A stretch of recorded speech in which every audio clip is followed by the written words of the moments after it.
Well, the conversation about Africa's democracy is not going down anytime soon, as the idea of democracy delivering the goods has not happened yet in some countries. This has given birth to coups in some countries, while others are standing up to ensure good governance prevails and thereby protecting their democracy, like the case of Senegal, where 42-year-old opposition candidate Bassirou Diomaye Faye in the just concluded Senegal presidential election has emerged victorious just few days after his release from prison.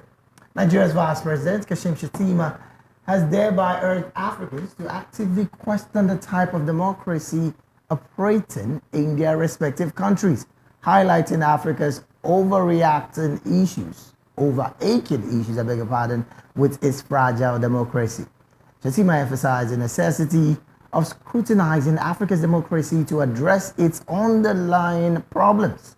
That has raised concern about the difficulty sustaining democratic process on the continent. Well, these are the problems hindering good governance, according to him. Why is it challenging to maintain democracy in Africa? Well, still with us in the studio is Mr. Rufai, who is the Executive Director, Center for Public Accountability, and of course, virtually, Mr. Chikumo Okoro, who is a journalist and a public affairs analyst. Now, I'm going to stay with Mr. Lawson at this point. What do you make of the statement of the Vice President? Do you think democracy is to be scrutinized very deeply in Africa? Well, democracy, it's a process that will continue to evolve. But when we look at the threats confronting democracy today in Africa, it is not usually about the people like that the vice president, was trying to challenge. The biggest threat to democracy in Africa today is the character of leaders that have emerged, through our so-called democracy across Africa today, the political class. Right. Look at the case of Senegal, where a new president has just been elected. That process would not have been possible if not for the will of the people. So the people that are being challenged have often played their role, because remember Macky Sall wanted to illegally extend the tenure, stop this process of election, and just like some other presidents have tried to do in other parts of Africa. But the people have continued to play their role. But we have been very unfortunate with the character of leaders that have been produced across the various countries of Africa that are governing, that are ruling rather, the various democracies in Africa. Only, few nights ago, the president of Togo, according to report, have gone, to manipulate the constitution and has taken the power to elect the president, even though he has continually won election. Now the power to elect the president has been taken away from the people directly into a parliament majorly constituted by friends, political associates, and families of the president. Right. That is to tell you the tendency of our leaders, who, some of whom are also present in our own, immediate society here, and their genuine commitment to democracy. A lot of them are only operatives of democracy, but are not Democrats. Wow. Okay. And now to you, Mr. Chikuma, good to still have you with us on this particular topic about democracy in Africa. There's this undertone from people saying or reacting to what the Vice President said, that in Nigeria, where the Constitution states that we have to make sure we balance the people who are in power, talking about the religion aspect and also the zone that people come from. But this present administration will have two Muslims who happen to be the president and the vice president. And not just that, also, there's also, a review of how the vice president and the president come to be in power regarding the aftermath of the election. Now, people are saying that this shouldn't, or the call actually is more like washing out the back of the pot, leaving the inside dirty. Do you also believe that, or do you share that ideology? I understand that the vice president was invited to make a speech, and he had to make a speech. That is the challenge we have with African leadership. If people are complaining that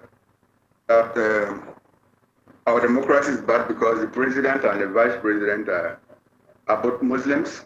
I don't think that is it's not a good reaction, because being Muslim or Christian doesn't actually lend one to being a good Democrat. It doesn't actually lend one to being a good Democrat. We have countries where you have, in Malaysia, you have mixed people. You have the Malays, the Chinese, the Indians. It's a multi-ethnic society where you have people of different religions. Yes, they produce the prime minister and the president and the king, who are both Muslims in many instances, and their democracy is working. If you go to Singapore, Singapore is a democracy as well. You have the Chinese, the Tamils, the Malays, who are Muslims, and in most occasions you have the prime minister who is a Chinese, Confucian, and the president who is Confucian too, and the democracy is working. So it really doesn't bother on our democracy. You have Americans where you have people of different religions, both the president and the vice president are Christians. So that is not an issue. I think the issue we have is that Africans are yet to realize that no two democracies are the same. Globally, no two democracies are the same. Even Greece, the inventors of that democratic principle, don't even have, and as their democracy is not as advanced as we have in US and in the UK. So there are different brands of democracy. Will you actually call the Singapore a true democracy by the definition of American democracy? No, it's more like an authoritarian democracy.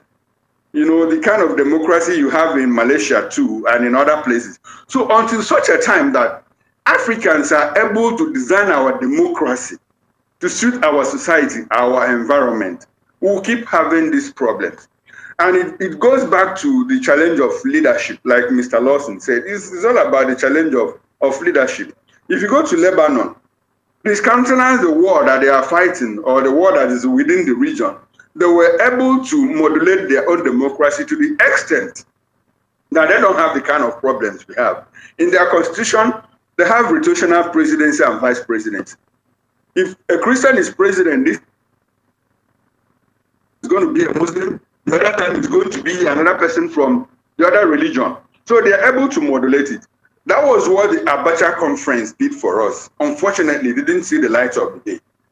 You go to a place like Singapore, there's this kind of, in other places, there is this proportional representation that ensures that if a party wins a certain number of seats in parliament, it must have a cabinet position.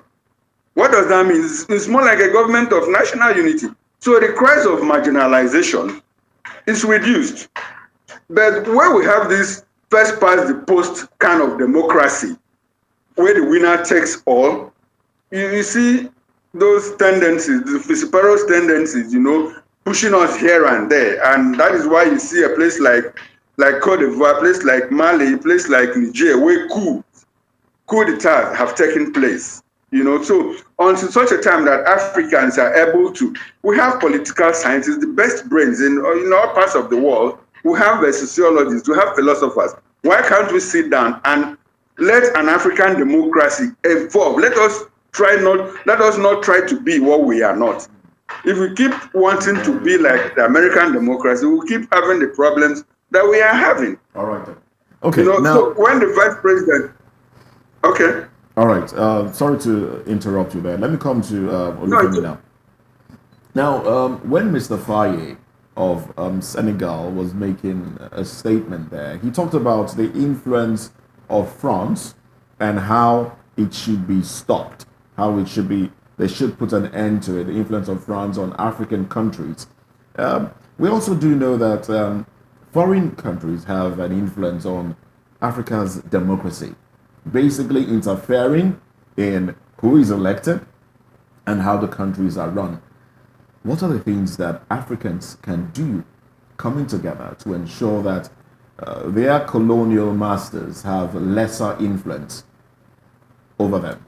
The influence of colonial masters on our democracies, governance in this part of Africa is not an influence that is based on governance. They are purely economic interests. Beyond the fact that these are colonial masters, these countries have their first objective. Even the first reason why these countries are colonized in the first place is primarily because of the abundance of mineral and natural resources on their lands. And these resources are still there.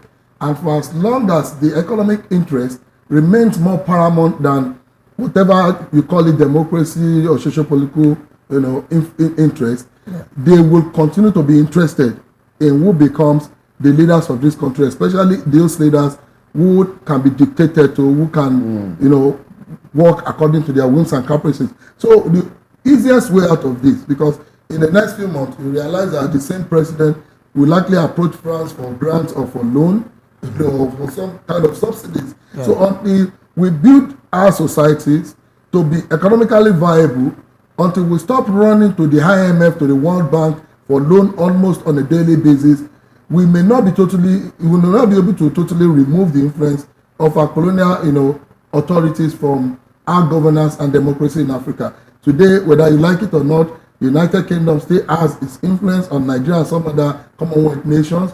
The French will also continue to have that on Mali, Senegal, and other Francophone countries. Today, they cannot even define their own independent currencies without approval. So these are the issues. So there must first be economic liberation, right, before we can look at a total political liberation from the colonial masters. Okay, still talking around that particular question, how significant do you think regional blocs like ECOWAS is going to really help in promoting democracy in member states? How very significant do you see this move by regional blocs? Well, the institution, the original blocs like ECOWAS or AU have, though the establishment in the first place is to promote solidarities across member states, and of course ensure that some of these countries are encouraged, especially when they are. But it is becoming like the blocs, particularly ECOWAS, has not been doing enough, right, in encouraging democratic governance across member states. Okay. Even though there have been sanctions at one point or the other, when they are, but it should not always be when we have coup, like the case of Burkina Faso, Niger, and Mali. It must be, or it must rather involve other situations. We have seen a situation within this region where elections are conducted, elections are rigged. In actual fact, we have seen president manipulating constitution within, and these regional blocs will sit back, look as if it is not concerned, but are waiting for the next time there'll be a military insurgency, and then we begin to say, oh, there's ECOWAS, there's AU. But when there are issues that actually have to threaten our democracy, what role do they play? They are not doing enough in that regard. All right. Now, Mr. Chukwuma, I'm still going to come to you with this same question. How very important do you think the role of ECOWAS, AU, and the likes would play in managing and promoting democracy even across Africa, knowing fully well that, to be very honest, Africa has been bedeviled of very bad political elites? How do you think ECOWAS and, of course, AU would promote democracy in this region? David, there's an adage in Latin that says, "Nemo that quod non habet." You cannot give what you don't have. African countries, the AU and the ECOWAS, don't have sustainable democracies, and that is what they cannot give. And I think I personally don't buy this idea of colonialism being our colonial masters being the reason why African democracies or African democracy has not improved or has not advanced. Because it's a theory that was used to explain away the inefficiency of leadership by communist scholars of communism in the 60s and early 70s, and even in the 80s when we were in university. Because we were not the only set of people that were colonized. I keep going back to Southeast Asia. Ghana was colonized. Sorry, India was colonized for more than 100 years. At a point, Ghana became the jewel and the crown of the empire. Singapore, Japan was even colonized by the same Europe. Australia was even a penal colony. Australia was a place where prisoners from UK, people that couldn't get space in UK prisons, were sent to Australia to go and serve. So, but all these people have moved on. They don't blame their colonial masters again for their problems. The problem rests squarely on our leadership. It's on leaders. Must you go look at what is going on in Africa? Every time we go to Europe to go and borrow.